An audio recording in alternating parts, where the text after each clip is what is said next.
बिस्मिल्लाहिर्रहमानिर्रहीम, अस्सलाम वालेकुम। मैं हूं गुलफाम चौधरी। आप देख रहे हैं मेरा फेसबुक पेज और यूट्यूब चैनल। पाकिस्तान की सियासत में अहम तरीन डेवलपमेंट हो रही हैं और मुसलसल डेवलपमेंट्स मुतवक्के हैं।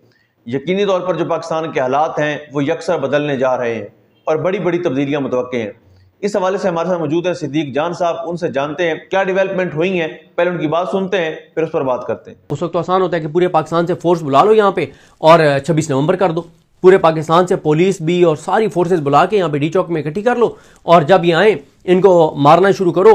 पंजाब की हदूद शुरू होने से लेके और इस्लामाबाद की हदूद शुरू होने तक और अटक पुल से लेके और इस्लामाबाद एंट्री तक और हर तरफ से इनको मारो, इनके ऊपर जबर करो, बर्बरियत करो, फस्तायत करो। तो अब वो नहीं है। अब तो ये है कि भाई जहां जहां आप हैं वहीं वहीं बैठ जाएं। तो आप कितनी जगहों से सड़कें खाली करवाएंगे? तो परेशानी इस वक्त ये है कि लोग निकल रहे हैं, खौफ के बुत तोड़ रहे हैं, टूट रहे हैं, जमूद टूट रहा है, सकूत टूट रहा है। पीटीआई के और तहरीक तफसीर पाकिस्तान की लीडरशिप नई क्राउड पुलर बन गई है, लोगों का इन पर एतमाद बढ़ रहा है और एक ऐसे हालात में ये सब कुछ हो रहा है जब मुल्क की इकोनॉमी तेजी से नीचे जा रही है, जब मुल्क के हालात माशी तौर पर तेजी से खराब हो रहे हैं, जब महंगाई बहुत ज्यादा बढ़ रही है। ऐसे में ये सारी ग्राउंड के ऊपर एक्टिविटीज होना, इस बात की इनको परेशानी लगी हुई है कि करतूत हमारे ऐसे हैं कि लोग निकल आएंगे, किसी वक्त भी ट्रिगर हो जाएगी चीज, खुदा न खास्ता, और हाथ इनके मामलात इनके हाथ से निकल जाएंगे। अब आपको मैं 3-4 चीजें और जरा बता देता हूं। अब देखें ना कि लोगों को थोड़ा सा, अब ये लोगों की ना वो है ना तंग आमद बजंग आमद। अब मुख्तलिफ तबकात और मुख्तलिफ लोग निकल रहे हैं। अब नौशहरो फिरोज में ये शाहिद हुसैन साहब ने ट्वीट किया कि मेहरान टाउन में ताजिर परवेज अली खोखर के घर डकैती के खिलाफ शहरियों ने नौशहरो फिरोज बाईपास पर एहतजाजी धरना दे दिया और पुलिस के खिलाफ नारेबाजी कर रहे हैं और वो कह रहे हैं कि पुलिस डाकू भाई भाई। अब आप मुझे बताएं कि नौशहरो फिरोज में भी लोगों को पता है कि सड़क बंद करनी पड़ेगी। फिर एक चीज और बड़ी इंपॉर्टेंट है, ये मेयर शराफत अली साहब ने ट्वीट किया हुआ है, कहते हैं आजकल 25,000 में बकरा नहीं मिलता और मरियम नवाज ने 25,000 में मौलवी जो है वो खरीद लिए हैं। अच्छा, अब आप एक चीज देखें, किस्मत खान जिमरी साहब ने ये एक रोजनामा दुनिया की खबर एक ट्वीट किया है या उनका एडिटोरियल है, लेकिन इससे आप अंदाजा लगाएं कि आम पाकिस्तानी को क्या नुकसान है। अब खबर क्या है? खबर यह है कि ब्यूरो ऑफ इमिग्रेशन के मुताबिक साल 2025 में 7,62,499 पाकिस्तानी बैरून मुल्क मुलाजमत के लिए गए, जबकि 2024 में 7,27,381 पाकिस्तानी गए थे।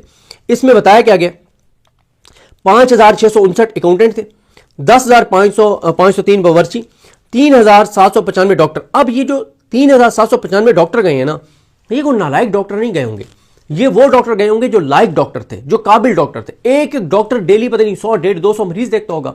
अब ये जो 4,000 डॉक्टर तकरीबन पाकिस्तान से चला गया, ये काबिल तरीन डॉक्टर्स होंगे। भाई नालायक डॉक्टर्स को दुनिया में कौन लेता है? ये लायक तरीन डॉक्टर्स और डॉक्टर जो पाकिस्तान से गए हैं, इसका नुकसान किसको है? उनको तो नहीं है जो नज़ले जुकाम का भी इलाज जाके और लंदन से करवाते हैं, जो छोटी सी सर्जरी भी जाके स्विट्जरलैंड से करवाते हैं। ये नुकसान तो भाई आम पाकिस्तानी का है जो आउटडोर में जाके चेक करवा लेता था, जो वार्ड के अंदर जाके चेक करवा लेता था या फीस भी देके चेक करवाता था, तो कम से कम अच्छे डॉक्टर तो अवेलेबल थे। अब ये 4,000 लायक तरीन डॉक्टर जो चले गए हैं पाकिस्तान से एक साल में, तो नुकसान किसका है? आप देखें, अगर एक डॉक्टर भी 100 मरीज डेली के देखता था तो कितने लोग थे पाकिस्तान के जिनको वो चेक करते थे? तो ये सबसे बड़ा क्राइसिस है, सबसे बड़ा नुकसान है जो ये डॉक्टर जा रहे हैं आपके। फिर इंजीनियर्स आपके 5,940 यानी तकरीबन 6,000 इंजीनियर्स चले गए। आपके मुल्क के अंदर इंजीनियर्स की जरूरत है, आपके मुल्क के अंदर लायक लोगों की, स्किल्ड लोगों की जरूरत है, खासतौर पर डॉक्टर्स, इंजीनियर्स, इनकी तो जरूरत है। चलें, ये तो कुक तो बगैर तालीम के भी कोई ये काम सीख सकता है, लेकिन ये डॉक्टर्स और इंजीनियर्स का जाना, अकाउंटेंट्स का जाना। फिर आप देखें कि नर्सेज कितनी गई हैं, 1,640 नर्सेज गई हैं, 1,725 असातिज़ा गए और इसी तरह चले बाकी इलेक्ट्रीशियन और ड्राइवर्स तो अच्छी बात है, जाएं यहाँ से स्किल सीखें और जाएं। लेकिन आप कभी ये रेशो देखें ना, जो इंटरनेशनल स्टैंडर्ड है कि कितने शहरियों के लिए एक डॉक्टर होना चाहिए, तो पाकिस्तान उस मेयार में बहुत नीचे है। कितने शहरियों के लिए एक नर्स होनी चाहिए, पाकिस्तान उस मेयार में बहुत नीचे है। पहले नर्सेज की बहुत कमी है, डॉक्टर्स की बहुत कमी है और डॉक्टर्स और नर्सेज छोड़ के जा रहे हैं। अब ये डॉक्टर्स और नर्सेज जो छोड़ के जा रहे हैं, ये जाहिर है इन्होंने क्वालिफाइड थे, इनकी क्वालिफिकेशन वो थी, इनकी सलाहियत वो थी कि इनको दुनिया के बड़े बड़े मुल्क जो है वो ले रहे। अच्छा, फिर अगली चीज सुने, नजम सेठी साहब से ने कहा है कि अमेरिका अगर हमला करता है ईरान पर तो कोई भी उसके दिफा के लिए कुछ नहीं करेगा। सईद आयशा नाज ने पूछा कि पाकिस्तान भी कुछ नहीं करेगा, तो नजम सेठी ने कहा सवाल ही पैदा नहीं होता कि पाकिस्तान ईरान की कोई मदद करे। अच्छा आगे जी एक और चीज सुन लें। ये मुस्लिम लीग नून के एक एमपीए की डेथ हुई पीपी 167 में, ज़िमनी इलेक्शन था, वहां पे क्या हुआ है जरा सुने। ये माजिद निज़ामी साहब जर्नलिस्ट हैं और मोहम्मद उमैर साहब ने खैर ट्वीट किए हुए हैं। माजिद निज़ामी साहब कहते हैं कि मुस्लिम लीग नून को भारी अवामी मैंडेट की एक और जीत मुबारक। लाहौर में पीपी 167 में ज़िमनी इलेक्शन में आरओ दफ्तर के बाहर जमात इस्लामी के एजाज गौरी एडवोकेट से कागजात नामजदगी छीन कर बावर्दी एहलकारों ने उसे अगवा कर लिया। वक्त खत्म होने पर थाना मुस्तफ़ा टाउन ले गए। तहरीक इंसाफ पहले ही बाइकआउट पर है। जमात इस्लामी वोट इलेक्शन में कितने वोट ले लेती, लेकिन इक़्तिदार वालों के लिए बेसी और बेशर्मी क्या लाजिम होती है। अब आप मुझे बताएं कि क्या इस पे आप हाफिज नईमुर रहमान साहब को एहतजाज करेंगे, कोई धरना देंगे? कभी भी नहीं देंगे।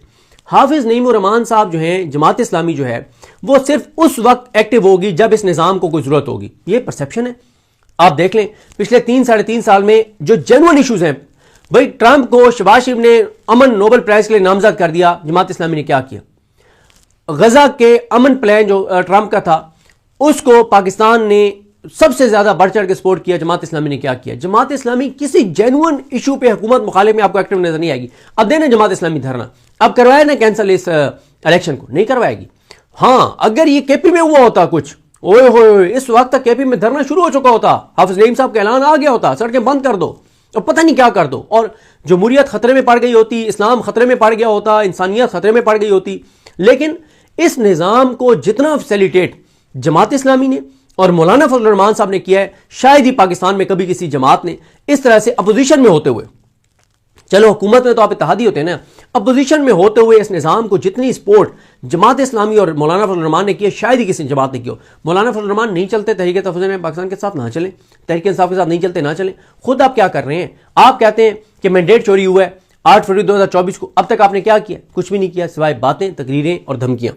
अच्छा तो ये इन्होंने भी ट्वीट किया हुआ है मोहम्मद उमैर ने भी कि जमात इस्लामी के उम्मीदवार के अगवा के बाद लाहौर पीपी 167 लाहौर में नून लीग के उम्मीदवार जो है वो बिला मुकाबला मुंतखब, उनका नाम है मलिक मोहम्मद शफीक खोकर, और रिटर्निंग ऑफिसर कौन है? मोहम्मद उमर मकबूल।